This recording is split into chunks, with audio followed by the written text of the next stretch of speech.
Okay, so I know you're online right now, and I don't want this to feel weird, but have you ever been online and felt like, man, I really need to get offline? If you've ever felt like that, I think that this episode might be a good one for you because we have a lot to talk about when it comes to digital detoxing, digital boundaries, and so much more with community engagement. Today on the show, we have an amazing guest. But before I introduce her, I'd like to introduce myself.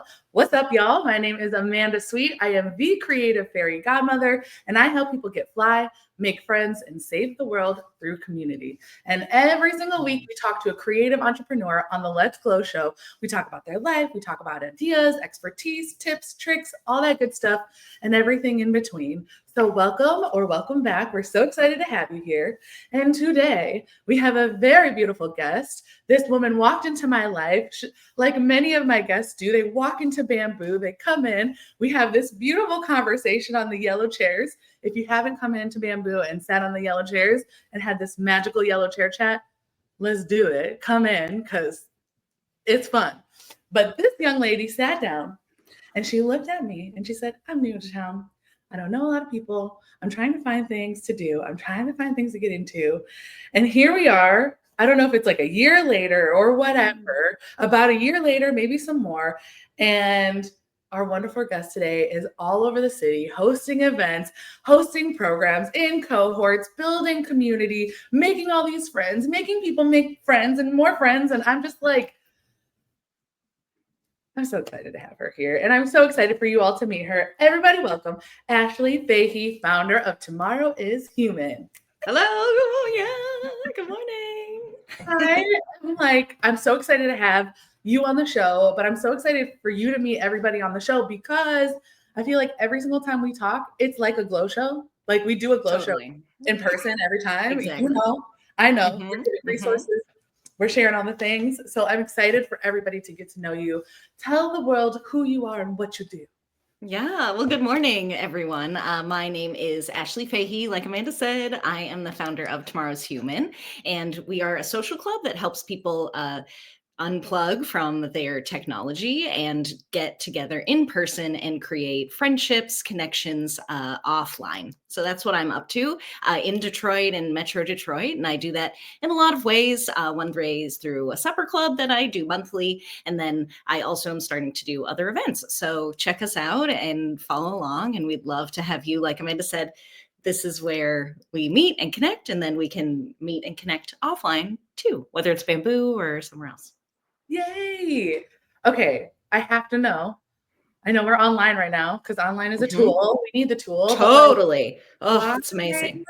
Why this industry? Like, why separation from digital focus? Like, what made you come up with this focus for your business? Yeah, it's a great question. And it's funny because you are actually like part of, I don't think you know this, but you're actually part of like sort of the inspiration. So everybody knows now that we met at Bamboo. I came in and I was like Amanda said, was new to town, didn't know anyone, didn't know anybody. So I think we've maybe friended each other on social media, right? Yeah. Which is how we do things today, which is so, like you're saying, it's so helpful to connect us. And so it allowed me to see a little bit into your world, you into my world, even though I'm not a super active poster, but that's okay. Anyways, it created like a connection. But then I'm not sure I came into Bamboo for another like solid 3 months at least. And now I had some like family stuff happening. So that was like part of the come in and then step away. But that being said, like, okay, I had you as my friend, like my one friend in Detroit, but like we didn't actually know each other really, right?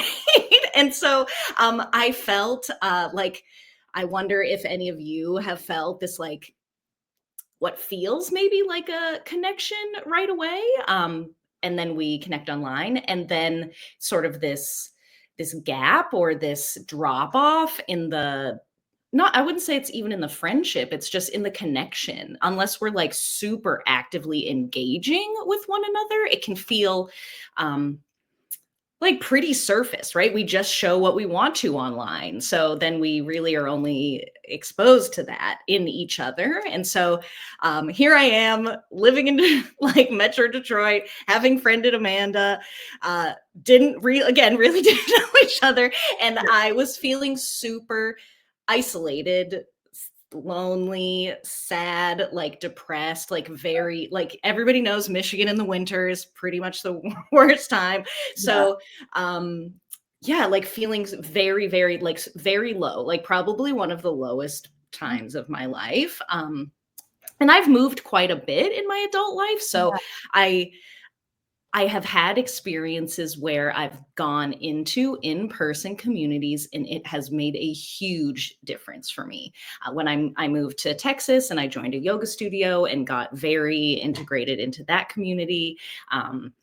Lived there for 2 years, but it felt like I had been there for my whole life. I've also lived in Connecticut, and that was during the pandemic, which we all know was a super weird time. So I actually didn't have any friends when I lived there. Yeah, it was very hard. Lots Yeah. of community online, Yeah. but nobody in person. And then it wasn't until I took a radical choice and went cold plunging and joined a cold plunging group that we would go into the like Long Island Sound every week and go swimming in the ice cold ocean water. But it was the in-person connection that like totally shifted like the winter for me. I'm not a skier. I'm not like somebody who does outdoor activities. So like that totally shifted what wintertime could look like for me. And then moving here, okay, I met you, then ghosted you, and then was feeling super, again, that low point that I know that I felt before, but not to this Mm. level before. Is there any reason why? Like you were so like you just really I didn't mean, was it the move or like I think definitely the move. I think at the time I have a separate coaching business as well, and it was feeling a little stagnant. So in that way, I was also feeling a little like lost purpose wise. And so I don't think that helped. Like I wasn't going into an office. I wasn't going into like I should yeah. be going into. And so it really was like this low point of feeling lonely, sad, depressed, isolated that I was like, I can't. There's this idea like, would you be okay if nothing changed in a year? And Mm. I thought to myself, like it cannot, like if it's like this in a year, like I can't live for a whole year like this. And so I got my booty to bamboo, first of all. And I really was like clear that I had experienced this online community during the pandemic, which allowed for connection. But then I had such a contrast with the way that the in-person connection made me feel that Mm. like there's something like an energy exchange or like a heart connection that is I think can be maintained in the digital space, but it I experience the in person when even if we're not like I don't require like hugs from every single person I meet, right? Like so Right. even if we're not physically touching, there still is this energy exchange that's happening. And so I just kind of was like, okay, well, I see this contrast and I believe that, yeah, it's something that I would like to keep fostering for myself as a person who's new to the area. But also, I had this idea that I always wanted to host like dinner parties, supper clubs. And so I thought they would be more like, I had seen them more from the coaching context of like, okay, it'll be like coaching meets supper club, sort of like personal development. I don't know, something over here. But then I thought about how I personally would be at dinners with people and everybody's like on their, like we order and then everybody's like sitting there like this, right? Yeah. And so I was like, okay, well, why don't we just do screen free and see how it goes? And so that's kind of how it came to life. My personal experience of the online versus in-person connection, and then really just like seeing this thing that I wanted to do and create it. So yeah. Love it. Oh, I mean, but you have this special power of walking into a room and being, and this is just from my experience. I don't know if this is what's happening inside of you. Sure. Okay. But from my experience with you, I was thinking about it earlier, and I don't want this to come out weird, but it might come out weird. Okay. I'll explain. Like when I'm with you, I feel like I walk into a soundproof room. Like when I sit with you, it's like, you know what I mean? Like everything, like you're present with me, so I can be present with you. So all the other distractions kind of go away. And I don't know if that like came off weird, but it's like when I'm with you, I walk into a quiet room, even if I'm in a loud room. Well, that's like the biggest compliment. So thank you.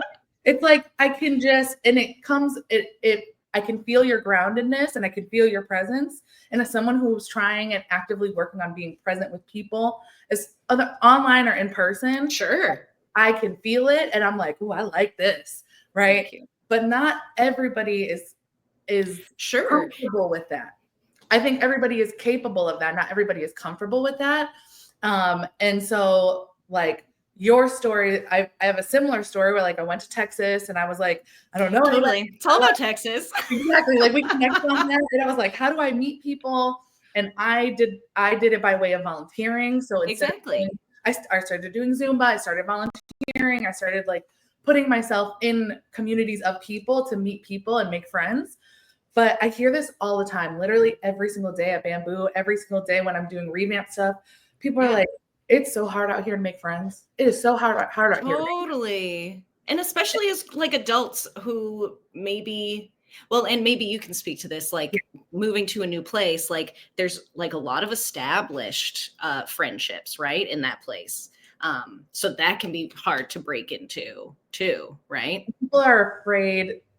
People are operating sometimes out of fear of getting hurt or getting whatever. So I have a question for you because okay, I'm good at I find that I'm good at it, but at the last move, even at this move from like Warren to Detroit, I was like, this is a reset for me, and also like these are new neighbors, this is a new community. Like, how do I get into this? I'm still trying to figure out how to get into my community here. Yeah. Because I'm like, I'm in Detroit. Like I'm in Detroit, but I'm in the entertainment scene in Detroit. I'm in the creative scene, the entrepreneurial scene.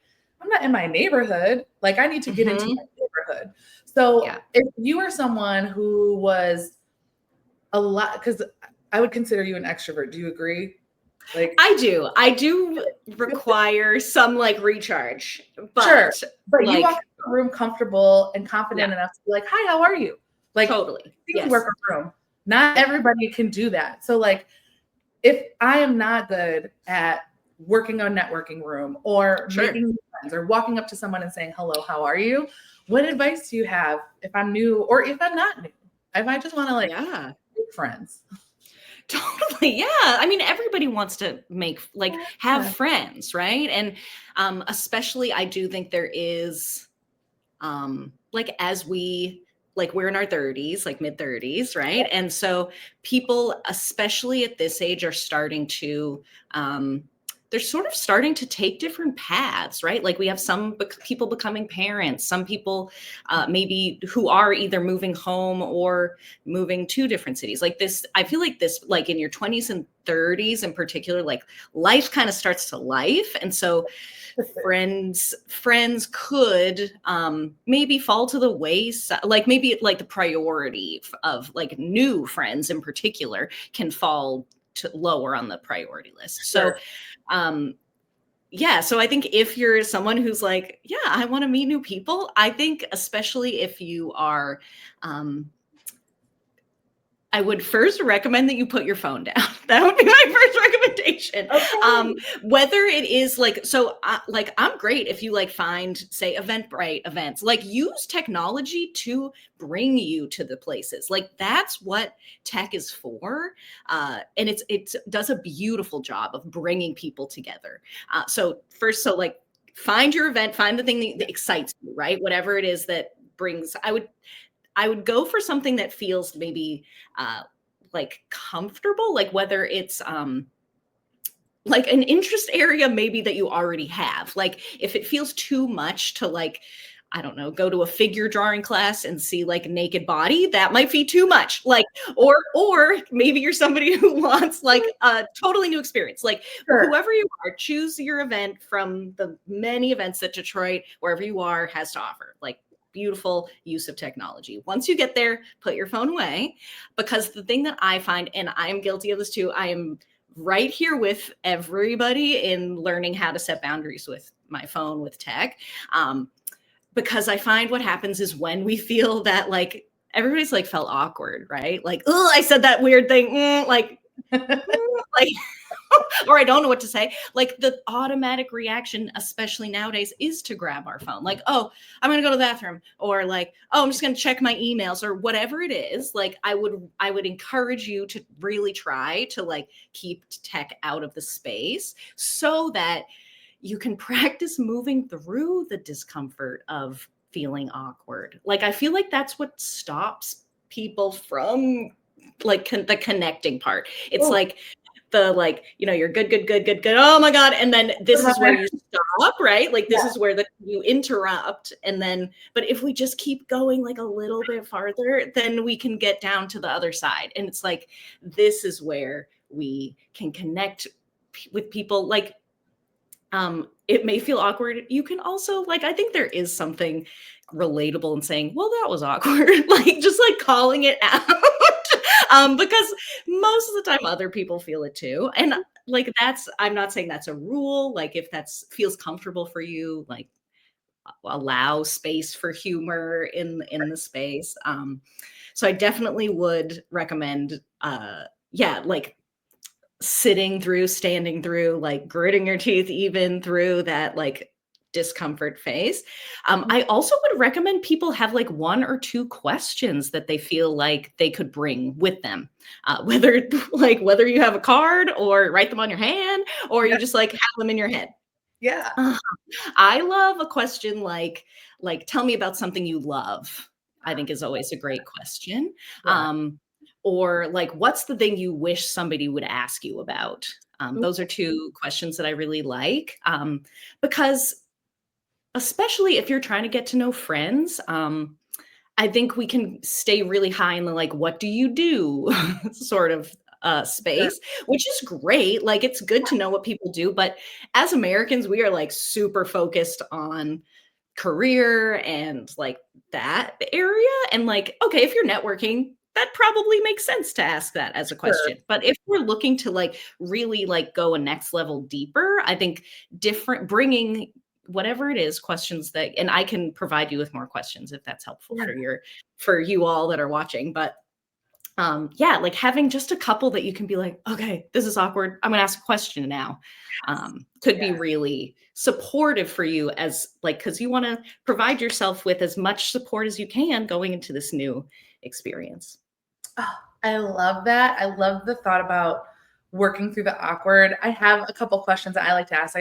And you know, when I'm exactly, instead of saying, what do you do? I say, what are you into? Because like it throws people off because they're like, well, what do you want to know about? And I'm like, well, what do you want to tell me about? Like, exactly. Or like, what are you up to? What are you creating in the world?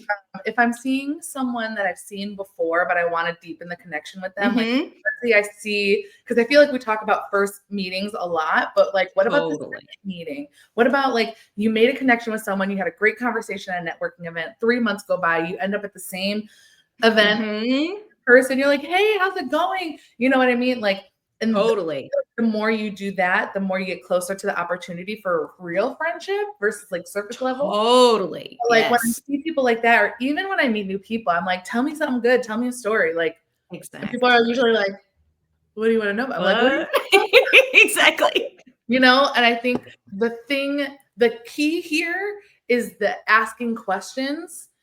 But I think the deadbolt to this, the other key, like we have a key with the question, but the deadbolt that we need to unlock is like participating in the answer. So like, if you're like, okay, I have my 3 questions prepared, I'm going to ask question 1 and I'm going to wait for them to finish talking. And then I'm going to ask them my question 2. Right. And I see I work around a lot of people trying to figure this out. I get to see this every day, which is a very big blessing, but I see it very like formulaic. So I'm like, you have your formula and you're not allowing for the response to take you in a direction that is co-created between you and that person in that moment. Totally. You know? I will say, like, I think you're spot on, right? Like, because, okay, you have your questions and it can be very transactional, right? Like, okay, I got my answers. Thank you. Bye. Now we're friends, maybe. I think there is something, I learned this a long time ago. And I think it takes practice. So I will just say it and then you get to like think about how it applies to you. But I was told a long time ago to be interested, not focus on being interested, not on being interesting. I like that a lot. And so if we focus on, and that isn't to say like you're saying, like it needs to be a back and a forth, right?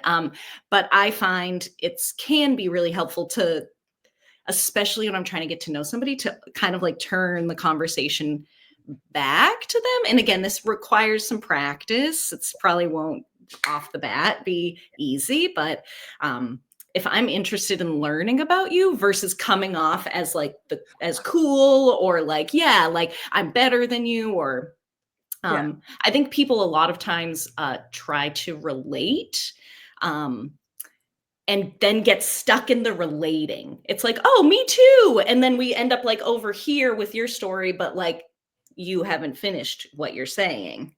And in the trying to relate, we make it about ourselves. So this kind of, I've been hearing this like analogy go around online a little bit where it's like, and this, I want to process through it because it's like, oh, when you tell a story, or if you're hearing someone tell a story and you respond with a story, you're being rude to them, right? Like there's like a story doesn't require you to have a follow-up similar story. It's like a one-up thing. For me, I love sharing stories and I'm like, am I rude? Am I, processing through that? But what I have learned how to do is swing it back around. So if you are going to be like, okay, like here's my reciprocal story that can relate us on a personal level, but tell me more about that thing. Cause that was really interesting to me. Right. And again, cause I think if you are practicing getting better at this part, you're probably in your head space rather than your body space. Right. Totally. And probably practiced meeting new people quite a bit. And you probably go through the experience that happened also quite a bit. So you're post event, you're in your car, you're running through every single conversation you had, how you responded, what did you say? Did you make them uncomfortable? You start to analyze them. Right. So I know that is probably what's happening. And I think if you're analyze if you were able to like ask another question and be interested again. And I think that part of over-analyzing ourselves brings the awkward out, right? It's like, oh, well, last time I had a conversation, I made it awkward. And then I said this thing and now we're doing it again. And here I am making it. Right? So I know that is 100% a real thing that happens. And I think my advice to that would be, like, I'm going to bring it back to the going through being weird, the awkward. Awkward. I think when you said that, it made me think about my workout classes. So I'm taking bar right now. Oh, sure. I'm enjoying it very much, but every single move, I get this like muscle shake, even if it's like, oh, I'm sure. I can't even imagine. Right? Exactly. Every move. And I'm like, why am I so weak? But every single class, they were like, sit in the shake. They're like, sit in the shake, right? And at first I was avoiding the shake. I'm like, no, I gotta put the weights on. This is too hard, right? I'm scared of the shake. Yes. Now I'm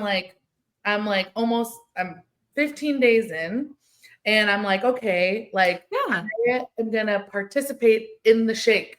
That was like what my mindset was yesterday in class. I was like, I'm gonna participate. Okay. Let's see how long I can be with the shake, and if it is as scary as I think it is. And I was able to participate in the shake a little bit longer than I was when I first started the class. And when you said like process through the awkward, that's kind of what I was. Oh, it's the same thing. And I think like sports, like, okay, again, as adults, maybe we're not like on the field in the same way, but I'm like calling myself an athlete because I go to the gym. yeah, you totally are. You definitely are. Whether it's bar, yoga, or weightlifting, like I think there is, or running, or whatever it is. Like I think they serve as a perfect analogy for exactly what we're talking about here. Like there are always growing pains, and maybe it is a little easier to do it with your body, but we also have to remember that if we sit through the shake, what, like, I'm sure, like, it sounds like what you're saying is that it's maybe getting easier or like less shaky. It's not getting less shaky, but Okay. getting more comfortable with the shaking. So Yeah. I think Yeah. the to that point, as someone who's been like unconsciously working through being more present and getting more interested in more people more often, the shake, getting comfortable with the shake happened for me a long time Oh, ago, totally. right? But I remember that time when I would go into a room, especially like when I first started out, like, and I first started hanging out in like the creative scene in Detroit. A lot of times I'd be one of very few women. A lot of times I'd be very few women that looked like me. Even now, I'm very few women that look like me. Yeah. And you know, you walk into a room and you start to analyze. You're like, oh, I do not look like these people. I do not sound like these people. I do not dress like these Totally. people. And at that time, it was like I would go in, I would not speak to anybody. I would just like smile, like, right? I look around, smile, and then I would leave. Yeah. You just go in, Totally. and then like leave. I'd be there for like an hour or something like that. I know it sounds crazy now, but like eventually, like I would like see the same people, and I'm like, hi. But that whole thing was working through the shake. Totally. Like showing up is the hardest part. And getting out of your car, whatever, like it is. And then the next hardest part is going to be like engaging. And then I think the hardest part that comes after this, which is where you come in, is like, how do you further the relationship? Right? If we're not romantically involved, we're not, you know, going into business together. I just want to have homies, right? I just want to like, but I don't want it to be weird. Like, I don't want to be like, hey, can you come out to play? But I will literally do that. I'm like, yes, I want to play. Does anybody want to, you know what I mean? But I think that's the part where a lot of people get stuck. Totally. So how do we move from, okay, like I've been social, I went to the thing, I went to the yoga class, I made eyes with this girl, we exchanged Instagrams. Now what? How do I like make her my friend? Like that is yeah, right. Great question. I mean, I think you're speaking to it. I think sounds like this whole episode is going to be about like moving through the shake, because it's just a different, it's like the next level. Okay, you've gone through the awkwardness of saying hi. Now we get to like move through the awkwardness of whether it's DMing, texting, like putting yourself out there. Like that is, I think we can actually think about making friends very much more like we do like dating than we like currently maybe do. Because we're willing to like, okay, I will admit I've been married for a long time, so I haven't put myself out there in a long time, but I'm making friends, so I can relate in this way.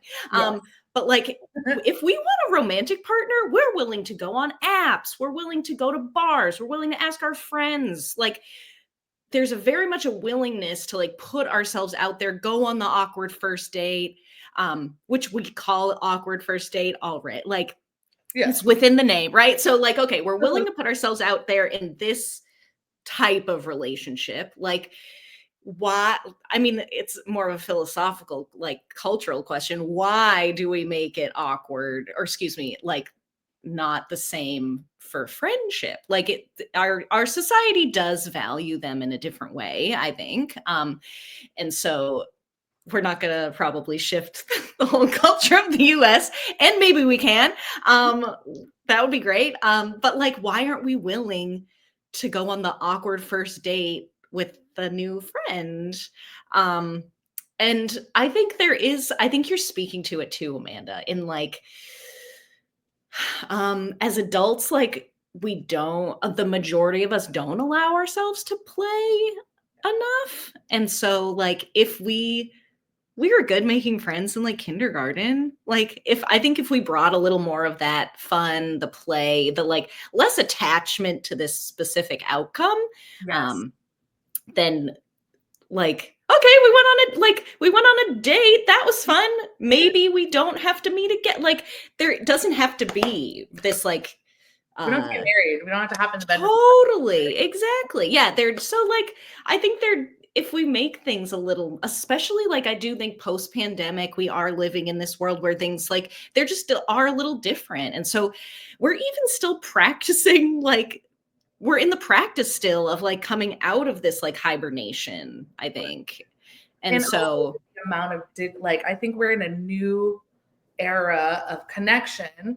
I mean, mhm, pre-pandemic, I would say like I was pretty like heavily on my phone and technology sure. already, but I don't know that it was like if we meet, we have to connect online, or if we meet, we have to, it's definitely giving Black Mirror when you're like, hey, what's your name? What's your Insta? It's like Totally. Instagram before we can have this like second part of the conversation because I want to bet Right. real quick. I just want Exactly. right. Exactly. Mhm. I feel that a lot more now where I like Yes. go out and there's more, I don't know, there's more pressure on like strangers looking me up when I meet them. Sure. I don't know if you're Totally get it. Like, yeah. yes, like whether it's your personal or professional self, Right. right? Like if I'm like showing up as like how are they going to see me as Ashley Fahey, but then how are they going to see tomorrow's human? Like even in this case, like hello friends that are with us. Yeah. Like how are you're going to go look me up? I know that's going to happen. And so like I totally relate to what you're saying. Like it feels like we have to have everything. There is like I think we're kind of circling around this idea of like perfection like yeah a certain persona even maybe that we I think that's kind of what we're talking around is like this it's ultimately the A block that can get in the way. Yeah. So yeah, I really appreciate the work that you're doing because it's so much a part of my mission. My mission is totally make friends is number 2 on my mission. exactly. I don't believe I believe that there is a stigma that it's hard to make friends, Yes, but I don't believe that it's true. And to your dating point, I feel like that is 100% what we need to do. And I'm thinking when I think about how I've made friends with people like you or like all the Mirrors girls and all of those people, I would definitely, and maybe this is just because I'm a slutty friend because I'm like, but it's taken a lot of time because I used to be a person very scorned, very bitter, very much like no new friend. I was like a kind of person. Mhm. But even now, like as someone who's like very slutty with my friendship, which I'm so happy about, and I'm like, I gotta get it. Like, I don't know. We'll figure it out.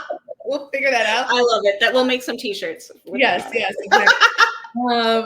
Like I think I still, and maybe we could talk about this, I still feel lonely. Like I still feel like, although I know I have people that I can call on, I know I could text you and be like, yo, totally.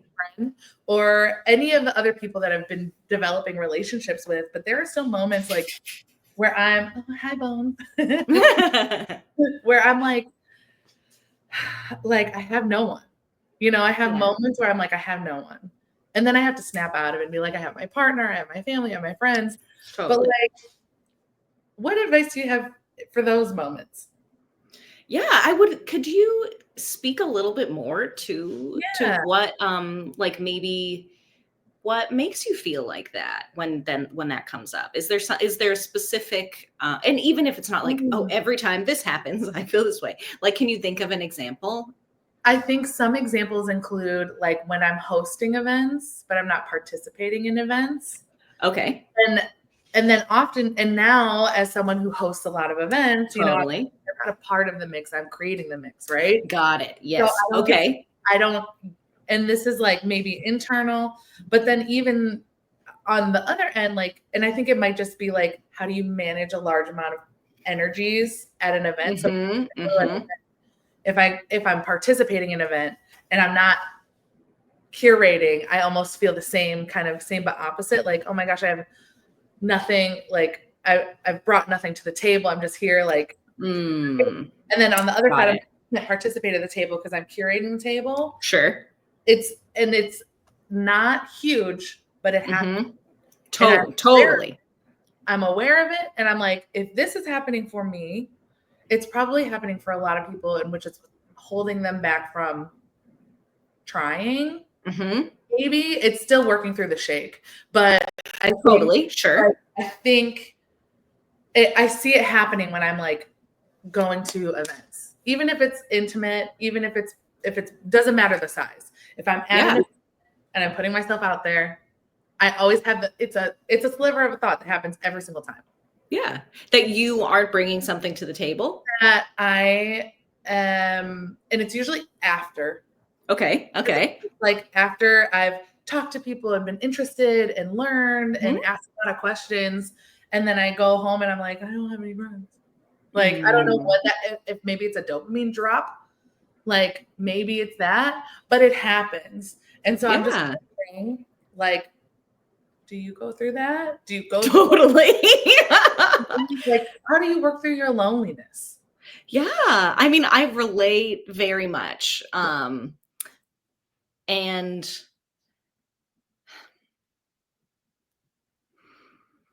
yeah, I mean, I think, what is it that I want to say? Yeah, I think you're speaking to, or at least what I hear is you're speaking to two things. One is like from the host perspective, there has to be like, at least this is how I feel. There is like a little bit of like a separation because, right, you're the one who's creating the space, and you in particular are hosting quite large events. So you're doing a lot of things and managing a lot of energy. So that definitely, like, I can see how that would feel. Yeah, like kind of, I mean, I could see how it would feel lonely, or like there would be these I think you're onto something, that it is like the high and then the low. I do think that is part of it in that specific example. I know we've talked about you like being an MC or like speaking and feeling a dip at the end of those experiences. But when we go to events, or when you go to events, or if I'm trying to think if I go to them, I think maybe something that helps is like try, and I'm still working on this, so I'm not like, and I don't even know if this answers your question, but like, I find that if I set an intention for myself when I'm going in, that can be really helpful. Like, okay, I'm going to make one connection here, or I'm going to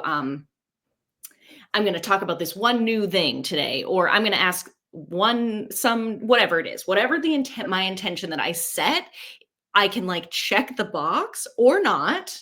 And then I can feel like, okay, it's not even that I got something, but it's that there was a purpose, because I do think, especially people who are extroverted, who like being with people, can sometimes like, I'll speak for myself, like I can go and like just get a lot of the like hype and like good feeling, but then it's sort of like, why, like, what is the why behind me going to these things? And it could, like, if the why is for me to just be around people, amazing, check the box, like did that, and I can feel good about that. But like, I mean, if we shift things to like, say, networking or friend making, if my intention is like, I'm going to get one person's like cell phone number, or I'm going to like connect with one person, or find somebody who really likes dogs. Like that is like, it helps me to like be intentional without sort of feeling like I'm like floating. Ooh, because I feel like I can get into like I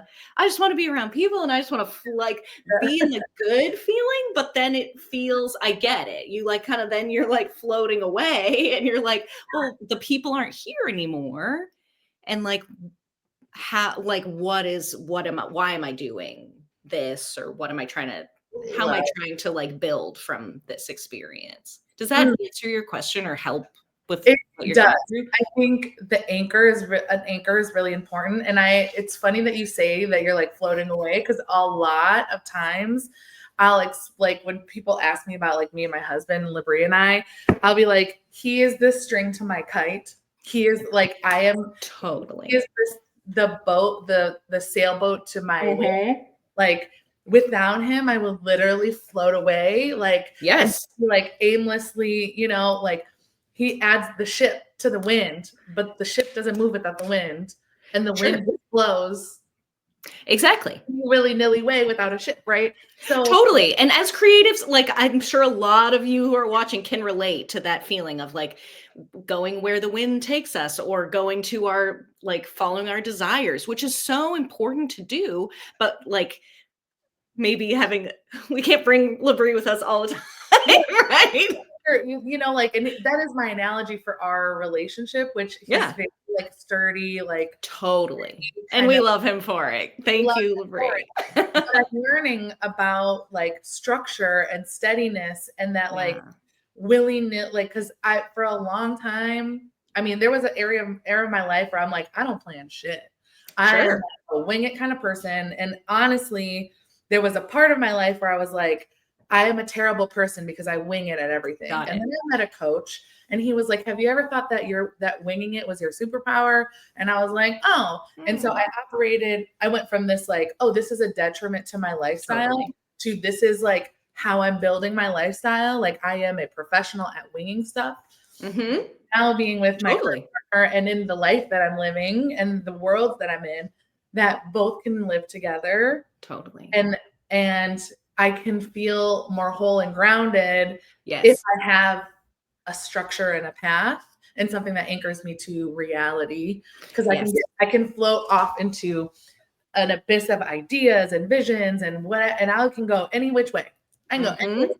And for a long time, and even now, I think it's a little easier for me now, but when I go to events and there's people that know me or have heard of me, they're like, what do you do? Like I get that question a lot. I'm like, I do whatever. I do whatever I want. Like, and we all know that she does really cool stuff, right? But like, I think that also made me feel like this kind of like, I was just like floating away. Like, I don't know who I am. So like the answer to anchoring, but I like that in the macro and the micro sense. Macro sense as a creative, I think an anchor is helpful. And maybe it's like a GPS. Like I have a destination B through Z that I'm going towards. I don't need destination A to B, but I can do A to Z. I can hit every spot. But I think in the small, like in just like the events, having an anchor that sounds like a really good tip. And I'm going to try it, because I feel like I'll be like, what was that? Totally. Like, who am? And then I go in the spiral. Like, who am I? What is my exactly? And it can even be, how do I want to feel at the end of this event? Like, it doesn't even have to be like a super specific, like I have to check this box. It can just be, how do I want to feel at the end of this event? And if that's your North Star, great.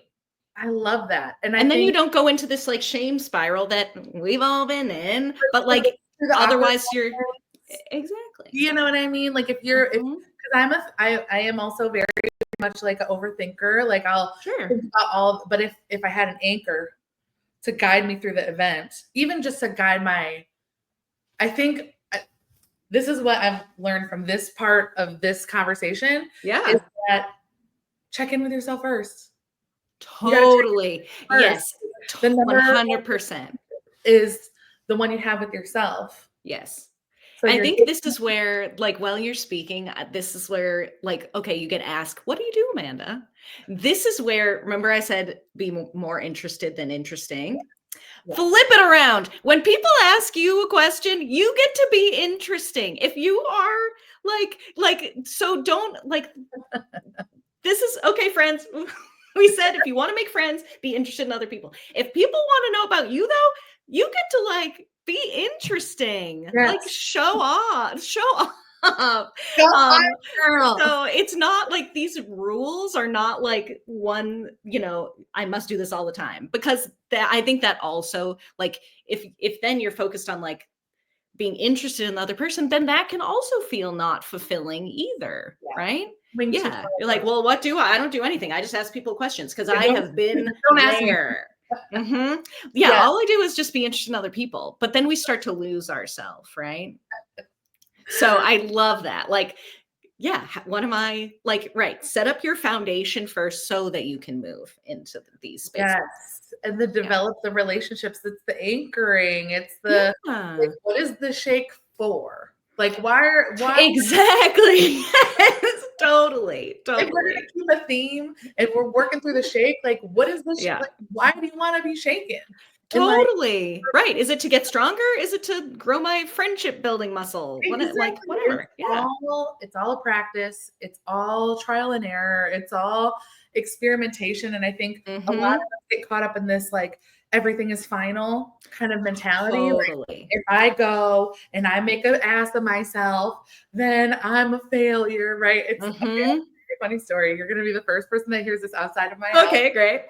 Well, I've been on a health journey for a long time. I've like almost 5 years, no alcohol, 4 years, no red meat. I've been meal prepping. I'm now in the gym. And this is, and like the why for me is that like the reason why I started working out in the first place, and this is a segue to the segue story, but I have stairs in my new house. I didn't have stairs in my previous house. Sure. And I've been walking up and down the stairs and I was walking like I was aging, right? And it was painful for me to go up and down the stairs.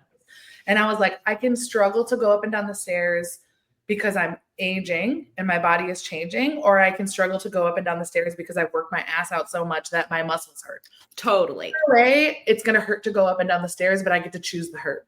Exactly. Right.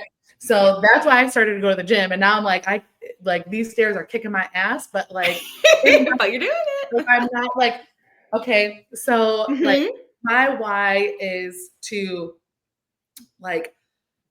live a happier, healthier, more fulfilling life, like in the moment.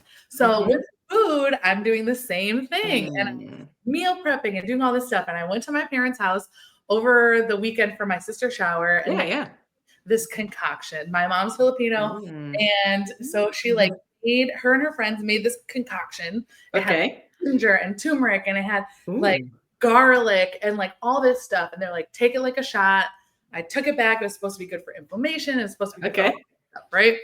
And I was like, I'm going to try and make it. I was like, Mom, what's in it? And it was like green apple, lemon, lime, garlic, turmeric, ginger, and a bunch of other stuff. Cucumber. Yeah, mix it together, like a shot every day, right? And I was like, I'm going to do it. I'm really good in the kitchen. I know what I'm doing. I did this last night. Okay. Oh, Breeze is coming out to hear the story because he was. So I finish it. I made all the things. I meal prepped for the week yesterday. Yeah. Dinner. I made my juice shot. And I was like, I'm going to take the shot, then I'm going to eat some dinner. When I tell you my body has never ejected a food so quickly. I was like, and then I immediately walked up the stairs and I was like, whoop, right? It's like never in my life has my body hit eject button. Yeah, so quickly. So sober. So you know what I mean? Sure. It was like, just kidding. Nope. And I tell that story because after that, I was like, I failed. Like I was like, everything, the whole dinner tasted like shit to me. I was like, everything was bad. Everything that I made last night was bad. And I'm processing it this morning. And during this conversation, I'm like, I tried something. Totally. To put the effort in. I tried it. I followed my why and my anchor, which is to like experiment with something new. And my body, no, not for you. The mixture was wrong. It was very spicy. Easy said it's like more like a salsa. Very. Maybe we need to bring Mom on for like a cooking show. Because it was incorrect. He said it was he dipped some chip. Salsa. Yeah.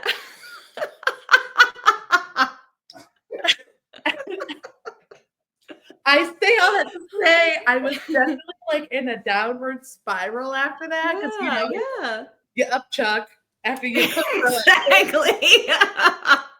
and then you haven't even gotten to eat the food yet. And I'm like, No. okay, great. What am I doing? Like it's funny because that it's reminding me that I tried something new. And Totally. I definitely have to work. I have to shake off the awkward of that because like it was a physical experience of awkward, right? Totally. Mm-hmm. But I'm not mad that I did it Yeah. because at the end of the day, if my anchor is to be healthy and more whole, Exactly. this is the only way.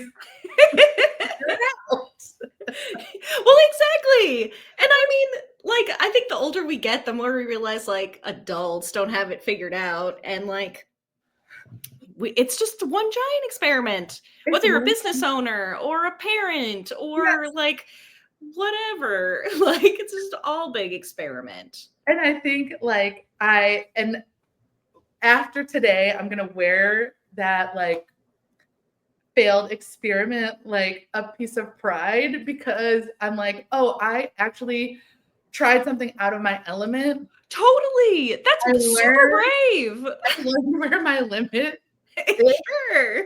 or like that, like I need to not be juicing and using those particular ingredients by myself unsupervised. Sounds right? like the ratio is just off. The ratio was off. The timing was off. It was like 11:30 at night. It was. Oh yeah.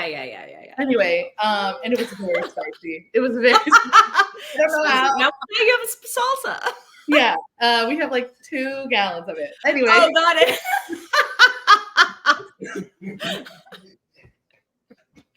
I love it. You got to bring that to work. Oh my god! But like, I mean, it's that, and you guys are actively shaking it off with me. Yeah. Because this part happens in all the parts of life. You try something, it doesn't work out the way you planned, or it does work out in a great way, just not the way you planned. Exactly. And we got to just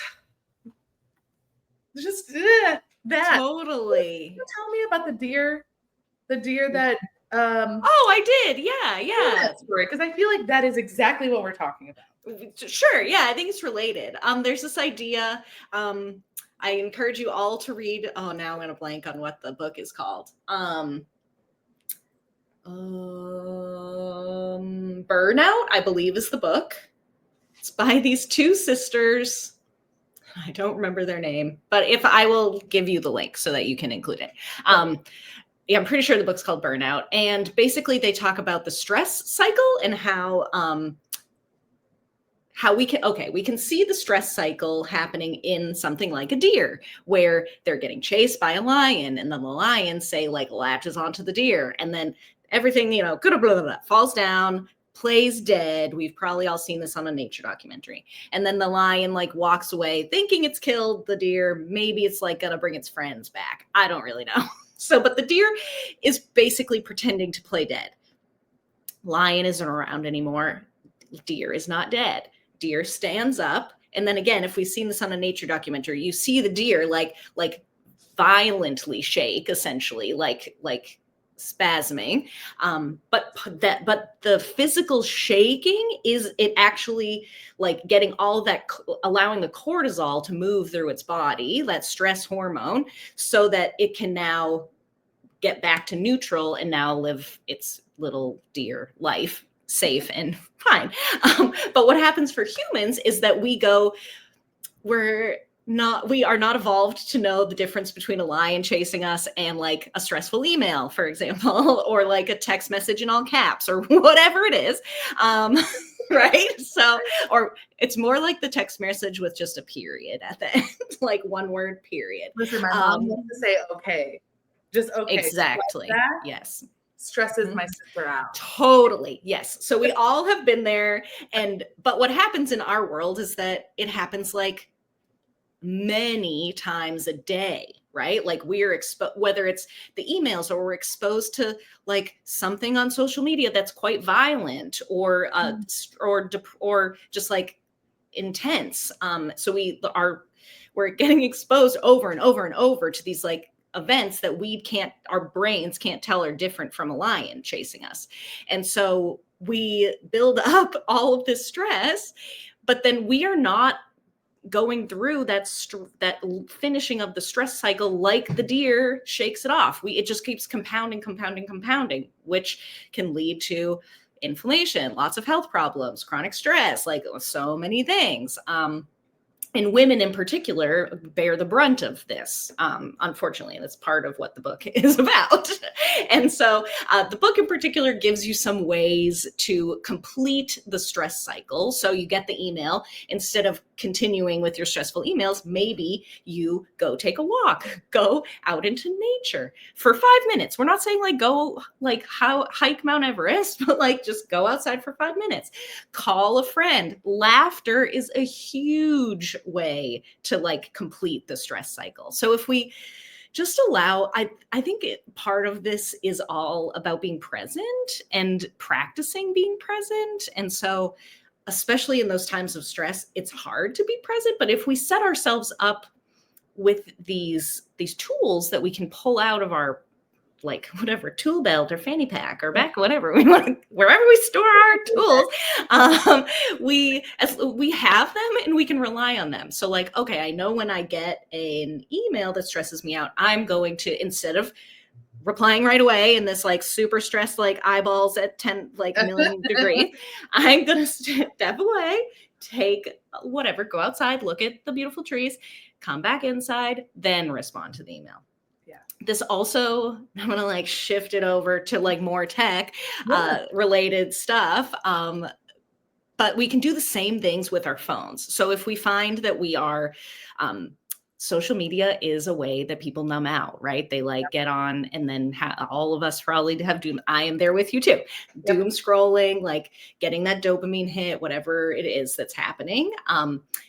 If we find that we're doing that often, and that's our way to like self-soothe, it might not be the healthiest way to do that, or to like help ourselves get back to that neutral place. So with our phones, like there are many ways that you can do it, but setting up kind of like road bumps that prevent us from going right to our like numbing apps can be really helpful. So like I have all of my social media on like the third page of my phone, so that I have to scroll through 3 pages of apps in order to even get to the tiny little app, the social media screen. It's not so like that can be right there. It's not right there. Totally. So that's a simple way that you can just make it like slightly harder to, again, creating that like a little bit of a speed bump. Yeah. So that you're like, okay, because it's often that we're like, we don't even know we're going for our phones, right? It's just like happens. And then we're like, oh, how did I even get here? That part. Exactly. So that's really good. I mean, if you want to try something that's like even like helps you a little bit more, there is you could put your phone in a different room when you're working, like things like that, practices like that. Like if you really want to get solid present work done, putting it in a different room can be really helpful. There's lots of things that we can do to, again, use tech, like we're speaking on a computer, like this is all very helpful technology, but we can get caught up in the like mindlessness of it all. And like it's more of like just we've got these habits that we're not thinking about, and we're just in autopilot. And so whether it's with our technology or with our relationships, we all get into an autopilot kind of a place. And this is how I just operate, and I don't even think about it. And so, yeah. I love that. And it reminds me of the book Atomic Habits. So like in Atomic Habits, they're talking about how to remove resistance so that you can get to that new habits that you want to build every day. But this is the equal but opposite, like building and creating barriers to make the current habit a little bit harder to attain as quickly. Exactly. I love totally. so much. Because I have, like, I mean, I am super guilty of it. Like I will just scroll, and Me too. And right before I had this like aha moment while I was getting ready. Because I often will like just watch stuff on Instagram while I'm getting ready because I just like to hear noise. Yeah. But it is distracting and it slows me down. And but I'm like, oh, but I'm on here because it's a tool. Like I have this like, there's this push-pull relationship where it's like, okay, you got to build up your profile. You got to post online, Instagram. But then we're just on the For You page looking at like random shit, right? It's designed to be addictive, Amanda. It's not your own fault. Anyway, so I was like, this morning was like, Let's Glow Show, for example, I do it every single week. I love it. It's amazing. I love having these long form conversations, and we post on YouTube, and it's for some people, not for all. And like for a while when I first started it, I was like trying really hard to like cut snippets of it and post it on Instagram. So Sure. Talk about it, do the sizzle reels of the show, give the opportunity for the guests to get more play. And then I fell off of that because it felt too daunting and it felt like I was constantly like editing content. Yeah. And this morning I was like, oh, like the aha moment was I don't have a system in place, like a processing system in my schedule that is consistent, that allows me to utilize my content and social media as a tool. Totally. Actionary. So like, for example, like I think I only posted like up to 15 of the Glow Show, like on Instagram as clips. So I have 45 episodes that I feel the thought that I had this morning, and you might be able to relate, and maybe some people can relate, is that I'm like, I was too late. Everything's expired. Totally. Yep. It's expired now. They're 100%. I can't eat it. There's a mold on it. It's covered in dust. It's not relevant anymore. I have to chuck it in the bin and it's a loss, right? Exactly. Because I didn't post it that week. Totally. So not only do I have like tens of 20s of episodes that I was previously before this morning operating as like, this is expired content. Totally. They don't even exist anymore. Photos, videos, photo shoots, events, recaps. I have 2 terabytes. I have 2 terabytes. I purchased 2 terabytes on Apple and 2 terabytes on Google. Guess who's filling those bitches up? Me. Exactly. That stuff is online. Like not even 2 terabytes. And for whatever reason, this morning it was like, oh, I just need a system for processing, and the stuff is not expired. But it was this like, it's this push-pull of I'm constantly making new content because I'm constantly going out there and I'm doing the things and I'm participating and I got a shit ton of stuff. But like I don't even have time to post that stuff. So why do I have time to post the old stuff? So the old stuff is gone and trash. That was how I was like, this is how I've been walking around and totally. And then it gets to a point where I'm like, I'm not even posting anything. Exactly. Totally. It's too much. I'm too busy doing the thing. Right. Yeah. But yesterday I told Labrie, I was like, he's going to be featured in Drinks by Design with Design Course. Yeah. I was like, you need to post about it so that you can look back and be like, oh yeah, I was featured in Drinks by Design. If you don't share it, nobody will come. But if you also don't share it, you won't be able to like reminisce, whatever. So I was like telling him this, and I'm over here like, no, man, I have all this content that's garbage. Like, and I exactly interesting that it's the day to you, and I was like, I just need to carve out a dedicated time slot to process the content and schedule it and post it. Yeah. I know that that's always been the solution, and I know that there's tons of people out there and that have been sharing this. I'm like, why do I feel like it's garbage? Why do I feel like it's expired? And then I'm looking at people's stuff anytime it pops up on my timeline with no understanding of when, where, why they posted it, but enjoying it anyway. Exactly. And I think that's really amazing, Amanda, because like I think it sounds like you're moving from the reaction to the like choice based like part of it. Like I am using the app is not using me. And that's like so important, especially as content creators, as people who are building audiences. Like it's very easy to worry about the algorithm, the this, the that, the like always changing. Like it's like Dance Monkey Dance, right? Like they've got us going. And like that's not like, that's part of it shouldn't be like that. Like we shouldn't be doing what Mark Zuckerberg says we should be doing, right? Like, no, and like, so like I really acknowledge you for like seeing that this is a tool that gets people to connect, and I'm going to do it in the way that works for me. Like, yes, you like, it's so necessary.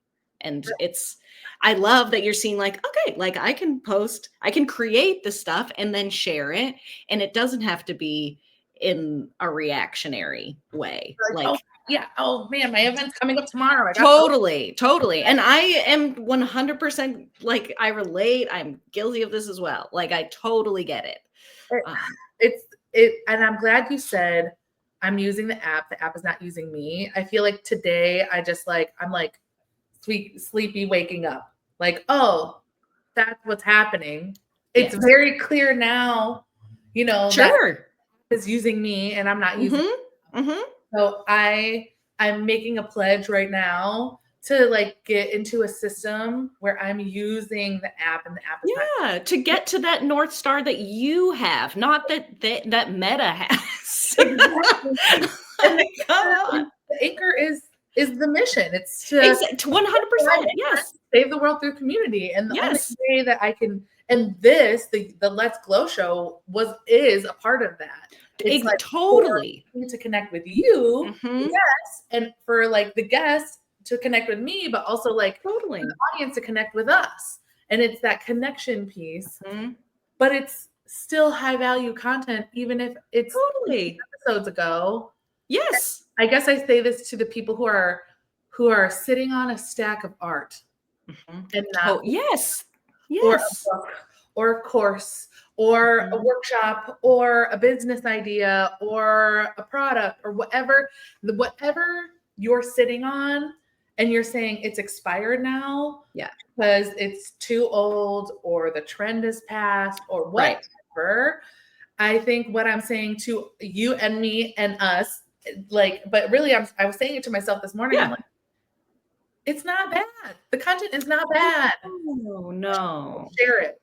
And the crazy thing is I preach this to people all the time. I was talking with a friend and he made a short film and he made it 5 years ago. And he was like, it's just sitting. Yeah. Post that shit. And he was like, yeah, exactly. I'm like, to you. Sure, totally. I've never seen it. It's going to be new to me. I don't exactly. care. And like, I say this to Labrie all the time. And he's like, oh, this is like my old stuff. I'm like, yeah. To you. It's old to you. Totally.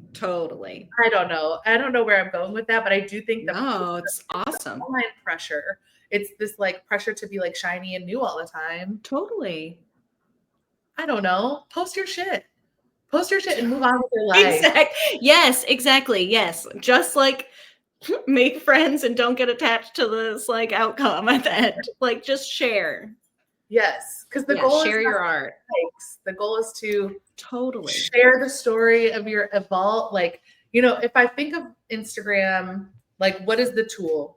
Like, let me think about that really. I think part of it is portfolio, right? Part of it is portfolio. So if the portfolio has gaps because I'm like, it's not good enough, like then the portfolio is missing all of this breadth of work. Yes, I think that's a beautiful way to think about it. And then it's a way that people, if they just find you, they can see, like we talked about at the beginning, what you're about. Yes, exactly. So it's all full circle. I mean, but like it is interesting to see that. But like when I look at my page and if I was a stranger, like there's so much of me that I don't put online. Of course. There's so much. Yes. People are like, oh my gosh, I feel like I know you. And I'm like, no. Okay. But see, that's exactly it, right? Like I friended you and there I was knowing you so well, but there's this huge amount of your life that I mean, I know you personally and I still don't know everything about you, right? Same. But exactly. I think it's if the anchor was never to put your whole life online. That's never been anybody. I don't know that that's anybody's anchor is to like be an online, and like maybe there are sure, maybe some people, but maybe that's not for you. Not for me. For me, I think it's to showcase the things that I'm doing in the real world. But if I'm hiding it because it's not good enough for the internet world, but it's good enough for the real world. Totally. You know? Love that. Processing through that bubbled up for me this morning. Like, I need to make a system for this because the system that I have right now is not working. It's not working. Well, exactly. It's not working for me. Yeah, I'm definitely getting used by that. I know. We all are at some point, so it's okay. But like being aware, like just being aware that that's happening, and then making a different choice. Yeah. This is so interesting. I could talk to you all day long.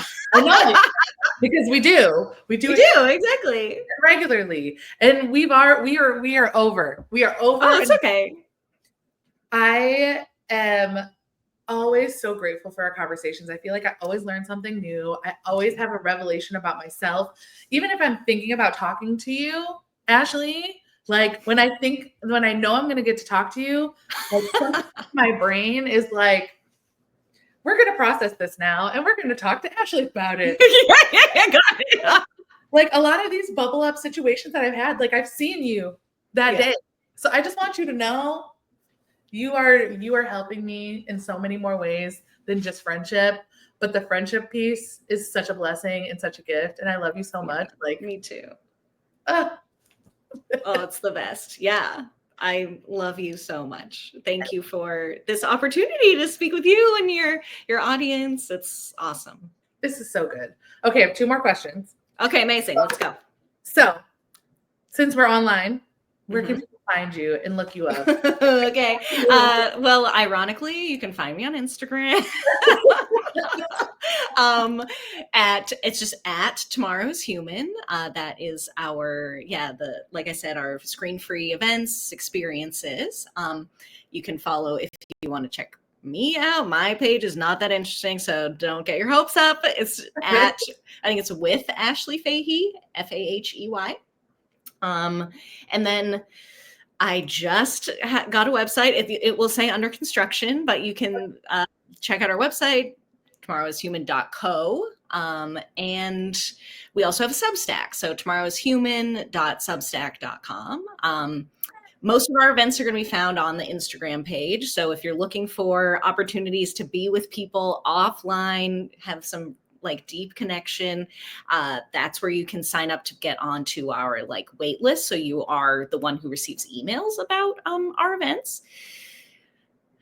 And you can most of the time find me at Bamboo in person in real life. Thursdays. Yep, definitely on Thursdays. Sometime I might go in today. Who knows? It's raining, so maybe not. I also hang out at New Lab in Detroit sometimes. So if you're ever there, I'd love to connect with you there. I think that's in person, online. That's it. I love it. I'm so grateful for you. It's been such a blessing to just be around you. And I'm really glad you did walk into Bamboo. Me too. Any advice? It's like I learned from you when you walked in, you're like, I'm new. What do I got to know? You know, I got to meet. And like, if you're new to an area, go to a co-working space. Totally. Go to a co-working space, I've moved a lot as an adult. And like, I mean, as Amanda, you spoke to already, just get out of your house, and go and meet people. It can be really challenging, but like like you spoke to, like going into an already established community can be really helpful. So whether it's a church or like a volunteer organization or a co-working space or a yoga studio, like however it works for you, like an established community can be really helpful. And I got this advice from someone a while ago because they moved a lot. And just if you're moving to a new place, whether you know you're going to be there for the rest of your life or just a short amount of time, like act as though you will be there forever. Like allow yourself to be fully immersed and fully present in that place, because it does make a real difference in terms of how much you are committed to and like the depth of your relationships can be. Because I have friends all over the country because I not only like lived there, but I allowed myself to like be held by the community that's there. So I love that. yeah, just be willing to be held, I guess. Yeah, I love that. I mean, so try to be open to it. Well, you kind of answered my question, but I'll ask Okay. the question again. Is like, what's one last piece of advice based on the conversation? We'll get a part 2. We'll get like Totally advice. I love, yeah, if you're a mover, yeah, that's some advice. Based on our conversation, I would say I want to bring it back to like having conversations. So a piece of advice I would give people is going back to the idea of like shifting it to telling stories when we're listening. I would really advise people, recommend that you really focus on just listening without coming up with your answer while you're listening, because that's where we can get lost in our own thought, is in thinking about what I'm going to say, and then we don't even listen to what people are actually saying to us. So I like that is just another way to practice being with people. So just like practicing just listening versus listening to respond. So I love it. This has been so good. I didn't know what we were going to focus on. Like, I thought we were going to talk a lot more about digital detoxing. Yeah. But I feel like presence, like being present, helps with the detox. Well, that's exactly it. And like, yeah, we can go, if you want to know more about digital detoxing, I am speaking at the Shine and Rise Summit on the 16th, I think it is. So come on down to that. So we can talk more about that then. And like, ultimately, digital well-being is about creating boundaries with technology. So it's just like we create boundaries or practice creating boundaries with our people in our lives, like we can create it with our tech too. So whether it's your phone, your laptop, your television, like maybe today you don't bring your phone into the bathroom with you. Maybe that could be something that you just try today. That is a serious thing. And so funny because like just one more story. Yeah. My parents' house when I took the shot of the ginger. Yes. I couldn't find my phone and I had to go to the bathroom, and I was in the bathroom and I noticed that my mom put up new like little handles on the drawer. Okay. And I was like, Mom, did you get new, like, I was like observing the bathroom. Yeah. Bathroom when I grew up, but I don't live there anymore. Totally. And like, Mom, did you like do this and that? She's like, I've had those on there for 10 years.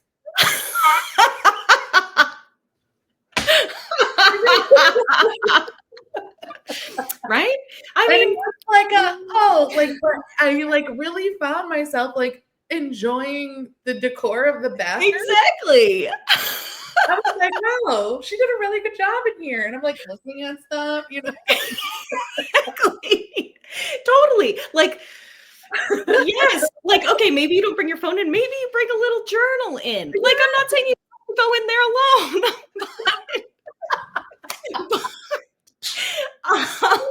They're just, again, it's about autopilot versus like interrupting autopilot. I love that so much. That is like, that can be applied in so many ways. It can be applied in so many ways. Exactly. These steps. You said it earlier. It's not about climbing Mount Everest, but it's about taking a walk. And like, this like not bringing your phone into the bathroom one time today is like, exactly. That's it. That's a great goal. Yeah. I love that. And like, notice that you go for like, that you probably go for your phone before you head in that direction. Like, even just being like, that's being present to right. To life. And be in the bathroom for like way less time and get back to your exactly. Totally. It's so funny, but everybody does it. Yep. Everybody does it. Yep. Everybody does it. Like the bars, it's like, text me if you run out. What is it? Text me if you run out of toilet paper. I know you're on your phone. Exactly. Like every other bar, like, I think that is the realest shit ever. And I'm going to try it today and be present with myself and my body in this moment. Sure. and the most real shit ever. Who knows? Who knows? Oh, there you go. That's That's my advice. My last moment for you. I love it. I'm going to take this with me. This is the Amazing. stuff that sticks. It's the stuff that sticks. Totally. So next time you go to their bathroom, think about Ashley and me. Exactly. Think about me. Awesome. Well, thank you so much, Ashley, for being on the show. Please check her out. Her events are amazing. You really do leave with new relationships and new friendships and possibilities. I've been to a few. They're amazing. 100% recommend. And before we go, I have a couple little updates for you. So I'll also be at Shine and Rise. I'm going to be doing a workshop on community impact and resilience. There's so many events coming up this month. So like if we go through the Rolodex, Empower is coming up. I'll be emceeing that on April 12th at Huntington Place. Please come through. If you need a discount code for a ticket, hit me up. I got you on a half off. And then we have Shine and Rise. We have the Revamp Clothing Swap Festival. Yeah. 26th. I will also be on Creative Mornings Detroit this month. Yes. Labrie is going to be featured at Drinks by Design on Thursday. The city is waking up. Okay, the city is waking up, and I'm gonna be outside a whole lot. So I hope to see you. I am open and welcome to all hugs. Please come say hey. Come up. Let's talk. Let's take a picture. Let's go offline. Let's schedule a coffee date, and we'll see you on the next week's Let's Glow Show. Thank you so much for being here. We love you. My name is Amanda Sweet. This is Let's Glow Show, and we will see you next week. Bye. Bye.